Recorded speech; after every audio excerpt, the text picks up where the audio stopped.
మాతృదేవోభవ పితృదేవోభవ. ఇప్పుడు మనము మహాలయ పక్షాల గురించి తెలుసుకునే ప్రయత్నం చేద్దాము.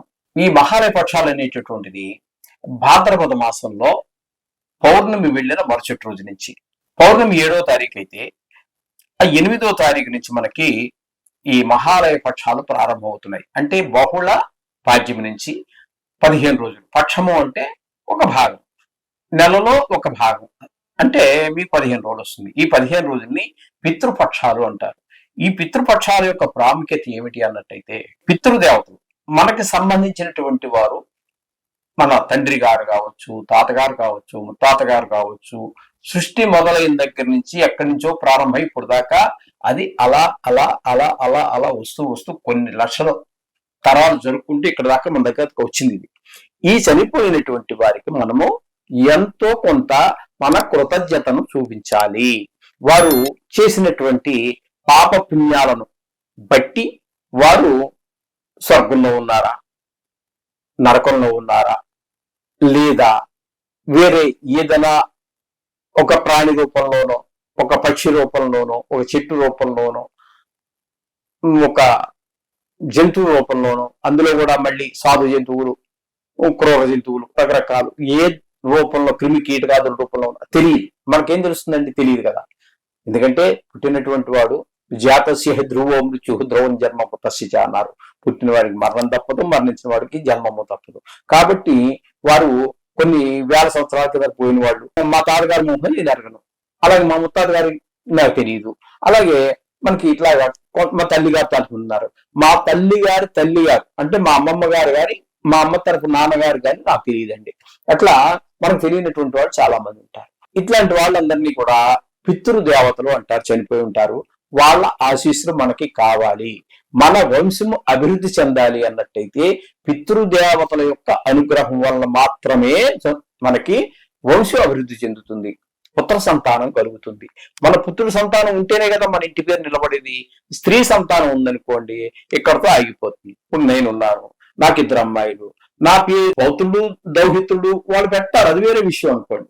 కానీ యాక్చువల్ గా నా పుత్రుడే నాకు తర్పణాలు, ఈ ఆర్థిక పిండ ప్రదానాలు ఇవన్నీ చేయడానికి అర్హత. ఇది సెకండరీయే.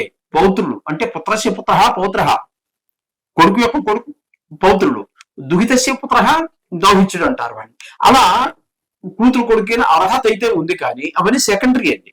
అందుచేత వంశం అభివృద్ధి చెందాలి అన్నట్టయితే మనకి పుత్ర సంతానం కలగాలి. అప్పుడే వంశం నిలబడుతూ ఉంటుంది. అంటే మా ఇంటి పేరు ఏదో ఉంది, మరి నా కూతురులే ఉన్నారనుకోండి, వాళ్ళ ఇంటి పేరు మారిపోవట్లా. కొడుకులు లేకపోతే కూతురులే ఉన్నారు, వాళ్ళ ఇంటి పేరు మారిపోతుంది. నాకు సంబంధించి నాకు పుత్రులు లేరు కాబట్టి మరి ఈ శ్రీధర పేరు ఇక్కడతో అంతమైపోతుంది, అక్కడితో. ఆ విధంగా ఉంటుంది అన్నమాట. వంశం అభివృద్ధి చెందాలి అన్నట్టయితే ఈ పితృదేవతల అనుగ్రహమే. మిగతా దేవుళ్ళు అంటే దేవుడికి ఎంత ప్రాముఖ్యత ఇస్తామో పితృదేవతలకు కూడా అంతే ప్రాముఖ్యత ఉన్నది. కొన్ని విషయాలు వాళ్ళు చేసే పనుల్లో వీళ్ళు చెయ్యి పెట్టలేరు, వీళ్ళు చేసే పనుల్లో వారు ఎంటర్ఫియర్ కారు, వాళ్ళు కలగ చేసుకోరు. అంచేత పితృదేవతలే కాబట్టి వీరికి వారు ఏమాత్రం తక్కువ కాదు, వారికి వీరు ఏమాత్రం తక్కువ కాదు. ఎవరిని ఎవరు తక్కువ చేయవలసినటువంటి పని లేదు. ఎవరి ప్రాముఖ్యత వాళ్ళదే.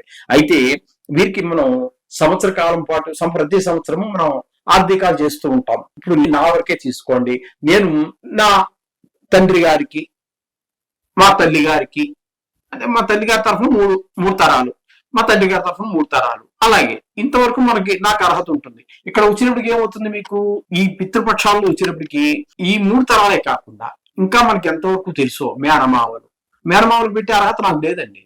వాళ్ళ కొడుకులు పెట్టుకుంటారు మామూలుగా. అయితే ఈ పితృపక్షాల్లో నా మేనమావలు పెట్టచ్చు, మా అమ్మగారి తమ్ముడికి పెట్టచ్చు, మా నాన్నగారి తల్లిదే అక్క చెల్లెలు పెట్టచ్చు, మా చిన్నాన్నలకు పెట్టచ్చు. మా చిన్నాన్నకి కొడుకులు ఉన్నారు, వాళ్ళు పెట్టుకుంటారు.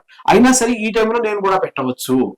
అలాగే మనకి చదువులు నేర్పినటువంటి మన గురువులకి మనం ఈ మహాలయ పక్షాల్లో మన వారికి ఈ ఆర్థికంతా పెట్టవచ్చు. అలాగే మనని నమ్ముకొని మన ఇళ్లలో పూర్వకాలం మన ఇంట్లోనే ఆ మూలెక్కడో చిన్నపాటి గుడిసో, రేకుడు షెడ్డో, పెంకుటిల్లో ఏదో ఉంటే అందులోనే ఉండి వారి కుటుంబం కేవలం మన పొలంలో పనిచేస్తూ, మన ఇంటి దగ్గర పనులు చేసుకుంటూ వారి జీవితం అంతా అలాగే గడిపినటువంటి వాళ్ళ కుటుంబాలు చాలా ఉన్నాయి. వాళ్ళ మంచి చెడ్డలు కూడా చూడవలసిన బాధ్యత మనదే. వారికి కూడా మనం ఆర్థికం పెట్టవచ్చు. అలాగే మన మిత్రులు, అంటే మనకి ఆపదలో ఆదుకున్నటువంటి వాళ్ళు, ఇలా ఎవరైతే ఉన్నారో మనకు సహాయం చేసినటువంటి జీవితంలో వారందరికీ కూడా, అలాగే మనకి శంకరాచార్యుల వారికి, ఒక భీష్ముడికి, ఒక చిత్రం, ఇట్లాగా వీళ్ళందరికీ కూడా మనం ఆర్థికం పెట్టడానికి, తర్పణాలు వదులుకోవడానికి, వీటన్నిటికీ కూడా మనకి అవకాశం కలిగించేటటువంటిది ఈ పితృపక్షమే. అదే కాకుండా పుణ్యతీర్థాలకు మనం కాశీ, గయ, బ్రహ్మకపాలం ఇత్యాది మోక్షదాయకం ఇచ్చేటటువంటి సప్తైతే మోక్షదాయకాన్ని ఉన్నాయి కదండి మనకి. ఈ 7 క్షేత్రాల్లో కానీ ఎక్కడికి వెళ్ళినా, ఎక్కడైతే పిండ ప్రదానం చేయవచ్చు అని పెద్దలు చెప్పారో ఆయా ప్రాంతాలన్నింటిలో కూడా మనం ఈ పితృతర్పణాలు, పిండ ప్రదానాలు, తర్పణాలు అన్ని వదిలినట్టయితే వాళ్ళకి కూడా ముక్తి ప్రసాదించిన వాళ్ళవే అవుతాము. ఇప్పుడు గంగాదేవి ఎక్కడి నుంచి వచ్చిందండి? ఎందుకు వచ్చింది భూమి మీదకి? ఎక్కడ స్వర్గంలో ఉండవలసిన ఆవిడ ఇక్కడికి ఎందుకు వచ్చింది అన్నట్టయితే, మరి భగీరథుడు బలవంతంగా తీసుకొచ్చాడు. అతను వాళ్ళ పూర్వీకులు సగర చక్రవర్తులు వాళ్ళందరూ ఏదో పాడు పని చేసి ఒక ఋషీశ్వరుడికి హాని చేసిన కారణంగా ఆయన కోపానికి, ఆగ్రహానికి గురైనటువంటి వాళ్ళే భస్మం చేయబడ్డారు, అక్కడ చనిపోయారు అందరూ కూడా.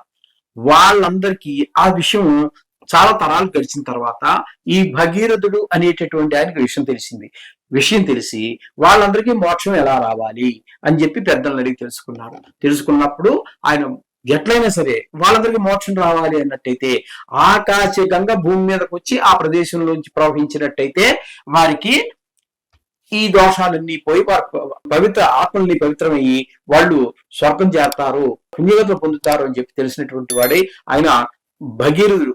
చాలా ఘోరమైన తపస్సు చేశాడు గంగాదేవి కోసం భూమి తెప్పించడానికి. కొంతకాలానికి ఆవిడ దయ కలిగింది. ఏంటి తపస్సు చేసినందుకు కావాలంటే చెప్పాడు, మా పూర్వీకులు ఇలా పోయారమ్మా, వారందరికీ సద్గతులు కలగడానికి నువ్వు అక్కడ ప్రవహిస్తే గాని, అంటే నేనెక్కడో స్వర్గంలో ఉన్నాను, నువ్వెక్కడో భూలోకం గురించి నువ్వు మాట్లాడుతున్నావు, ఇది ఎలా సాధ్యం? నేను అక్కడి నుంచి ఆ ఎత్తు నుంచి కింద పడితే భూలోకం ఏమైపోతుంది అని చెప్పేసి ఆమె ప్రశ్నిస్తుంది. దానికి మళ్ళీ ఏం చేయాలి? మళ్ళీ ఆవిడే సలహా ఇస్తుంది. ఏమని? అక్కడ ఎత్తు నుంచి భూమి మీదకి వస్తే దాన్ని తట్టుకోగల శక్తి పరమశివుడికి తప్పితే ఎవరికి లేదని చెప్పేసి తెలుస్తుంది.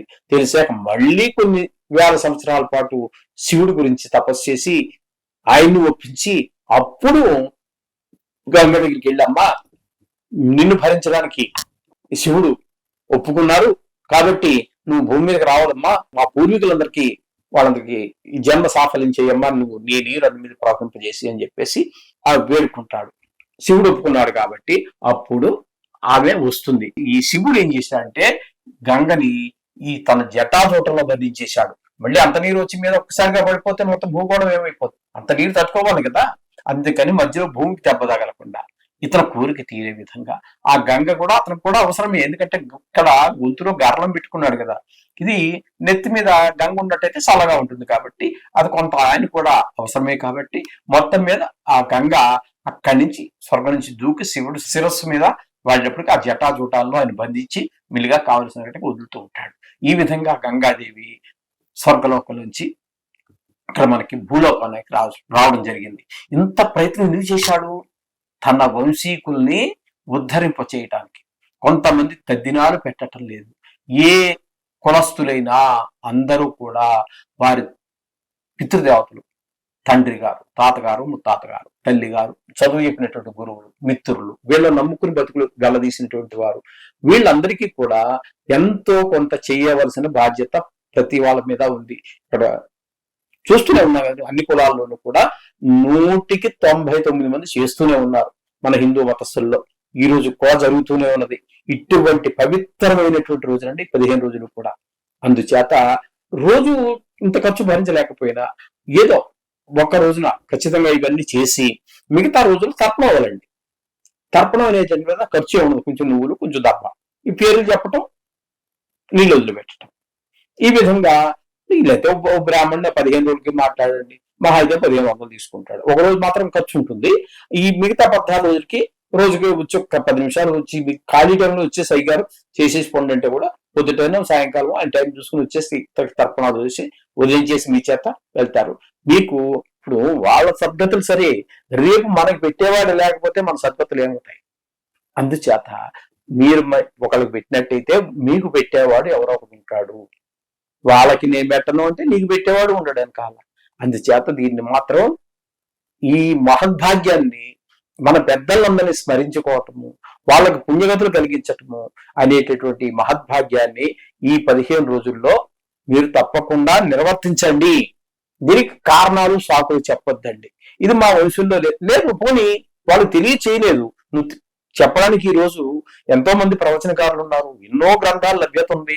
నువ్వు గ్రంథం కూడా చదవక్కర్లేదు, యూట్యూబ్ లో కొడితే వచ్చేస్తుంది, విషయం అంతా విను. నువ్వు అది చెప్తున్నారు కదా, ఎంతో మంది చెప్తూనే ఉన్నాము, అది వినండి, దాని ప్రకారం చేయండి. ఓ పంతులు గారిని మాట్లాడుకోండి, 15 రోజులు వచ్చి చేసే బాబు నీకు 1000 రూపాయలు 15, అదేంటో నా శక్తి మేరకు ఇంతే స్వామి, మీరు మీకు ఎంత ఇచ్చినా రుణం తీసుకోలేము కానీ నా శక్తి ఇంతే కాబట్టి కొంచెం మీరు దయచేసి ఇవి చేసినట్టయితే మా వాళ్ళకి కొంచెం ముక్తి కలుగుతుంది స్వామి అంటే. ఎందుకంటే శివుడు గంగను తీసుకురావడానికి ఆవిడకేమి మళ్ళా దర్శనం తీసుకోలేదు. శివుడు అయ్యా నువ్వు మధ్యవర్తిగా ఉండి నువ్వు దీన్ని భరించాలి కాబట్టి నీకు ఇది సమర్పించుకుంటానని అన్నవాడు ఎవడూ లేడు. ఇది పరోపకారం. ఈ శరీరం వచ్చింది దేనికి? పరోపకారం కోసమే. కాబట్టి పంతులు గారు కూడా ఆయన బతకాలి కాబట్టి సరే, కాబట్టి ఎంతో కొంత ఇవ్వండి, ఊరికే కూడా చేయించుకోవడం ధర్మం కాదు. కాబట్టి ఎంతో కొంత బాబు నా ఆర్థిక పరిస్థితి బాగుండి ఈ పేద వరపులు మాత్రం అరవద్దండి, నేను ఇచ్చుకోలేను, నీకు దగ్గర శక్తి ఉంది కదా, శక్తి ఉన్నవాడు ఇవ్వండి. శక్తి ఉన్నవాడు పేదరపులు అరిచి పేదవాడు పేదరపులు అరిస్తే మరి ఆ బ్రాహ్మణుడు ఎలా బతకాలి? ఆ వృత్తి మానేసిపోతాడు, ఇంకో వృత్తిలోకి పోతాడు. ఇంకెందరూ పోతే మరి మనకి ఈ సనాతన ధర్మము ఇవన్నీ ఎలా నెరవేరుతాయండి? అందుచేత ధనానికి ప్రాముఖ్యత ఇవ్వండి కాదంటల్లా, మీ శక్తి మేరకు మాత్రం ఇవ్వండి అంతే. దానిలో అప్పు చేసి చేయక్కర్లేదు, మళ్ళీ అప్పు తీర్చేవాడు ఎవరు రాడు. మన పెద్దలకు నువ్వు ఎన్ని చేసినా కూడా వాళ్ళు వచ్చి నీ అప్పులు ఎవరో తీర్చరు. భగవంతుడికి చేసినా అంతే, ఎవరికి చేసినా సరే మన శక్తి మేరకే చేయమన్నారు. తనకు మించిన దానం చేయమని కూడా ఎక్కడ చెప్పమని లేదు. మన శక్తి ఉన్నంతలోనే దాన్ని సూక్ష్మమైన మార్గంలో చేసుకోండి అని చెప్పి శాస్త్రాలే చెప్పాయి. ఆ విధంగా చేసుకోండి. ఈ పెద్దను తరింపజేయండి, మీ జన్మ తరింపజేసుకోండి. రేపు మర్నాడు మనం ఏం భూమికి శాశ్వతం కాదండి, రేపు కాబట్టి ఎల్లుండి. కాబట్టి నాకు పెట్టేవాడు కూడా మనకు కావాలి కదండి. అందుచేత ఈ రోజు రేపు అందరూ పోయేవాళ్ళే కాబట్టి మనకు కూడా పెట్టేవాడు ఉండాలి. కాబట్టి తప్పకుండా మీరు మీ శక్తి మేరకు అప్పులు చేయొద్దు, అలా అని చెప్పేసి మారవద్దు. మీ శక్తి మేరకు చేసినట్టయితే మీకు సర్వ శుభాలు చేకూరుతాయి. మామూలు దేవతల వల్ల ఐశ్వర్యాలు ఇవ్వచ్చు, మీ కోరికలు తీర్చవచ్చు. కొన్ని విషయాలు మాత్రం పితృదేవతలు ఇవ్వగలరు. కాబట్టి ఈ 15 రోజులు పితృదేవతలు 10 రోజుల్లో కొంతమంది ఏం చేస్తారంటే బియ్యము, పప్పు, ఉప్పు ఏవో తీసుకెళ్లి వాళ్ళ పెద్దల పేరు చెప్పించుకొని తర్పణాలు వాళ్ళు వదులుతారు. లేదా ఇది వాళ్ళ గోత్రాలు అవి చెప్పేసి భోజన ప్రత్యామ్నాయం అని చెప్పి స్వయంపాకం అంటారు దాన్ని ఆ ప్రాంతంలో. ఈ ప్రాంతంలో ఏంటంటే సాహిత్యం ఏదో అంటున్నారు, ఏదైనా అదే ఆ పదార్థాన్ని వండుకు తినండి వాళ్ళ పేరు చెప్పి అని చెప్పేసి ఇస్తున్నారు. ఏదో మనకి ఏ విధంగా చేయి తెలుసో ఆ విధంగా మీ సాంప్రదాయాన్ని మాత్రం విడిచిపెట్టమాకండి. ఇది నా యొక్క విజ్ఞప్తి. శుభం భూయాత్.